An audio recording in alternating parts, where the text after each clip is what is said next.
before we were coming on air tonight, you were telling us that you've been following the sport for quite a bit of time.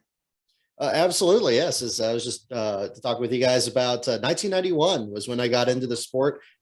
First memory was Rick Mast flipping upside down to Talladega. I saw Days of Thunder around the same time, and it was about like a year after the movie came out, and really got into it. First diecast, actually, I think I collected was a Rick Mast diecast, and it's still like the most beat up car in my collection because I just probably was reenacting that wreck from a lot there. But went to Sears Point for the first time in 1992. Saw Ernie Irvan come from the back to the front, and just absolutely fell in love with the sight, the sound. I mean, anybody that hasn't been to a race, you just see it on TV. It's so much more in person. It was then, and it certainly is now. Oh, Brock, I don't want to call you old by any stretch of imagination, but Tyler, Oh, yeah. you and I weren't even alive at that point yet.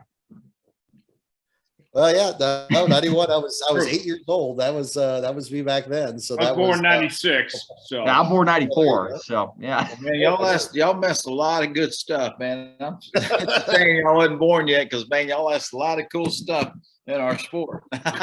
David, you saw a lot more cool stuff than I did too. I mean, my goodness. And it's amazing, man. Some great years, and I would have loved to have been around with no smartphones and all that, when you guys could have probably a little more fun than we talked about.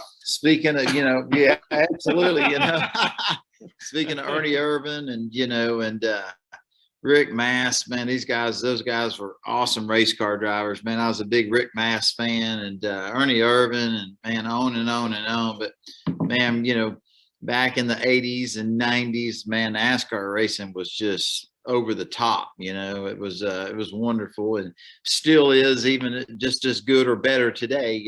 But man, it's cool that you've been in the sport for that long, Brock. It's pretty awesome.